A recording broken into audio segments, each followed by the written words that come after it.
ಯೆಹೋವನು ನನ್ನ ಬಂಡೆಯು, ನನ್ನ ಕೋಟೆಯು, ನನ್ನ ವಿಮೋಚಕನು, ನನ್ನ ದೇವರು, ನನ್ನ ಆಶ್ರಯಗಿರಿಯು, ನನ್ನ ಗುರಾಣಿಯು, ನನ್ನ ರಕ್ಷಣೆಯ ಕೊಂಬು, ನನ್ನ ದುರ್ಗವೂ ಆಗಿದ್ದಾನೆ. ಕೀರ್ತನೆಗಳು 18:2.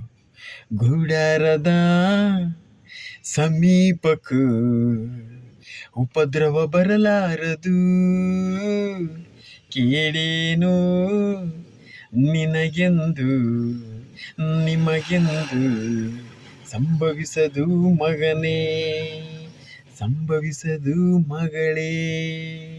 ನಮ್ಮೆಲ್ಲರ ತವರೂರು ಪರಲೋಕವೇ ಹೌದು, ಬರಲಿರುವ ಯೇಸುವಿಗೆ ನಮ್ಮನ್ನೇ ಸಿದ್ಧ ಮಾಡುವ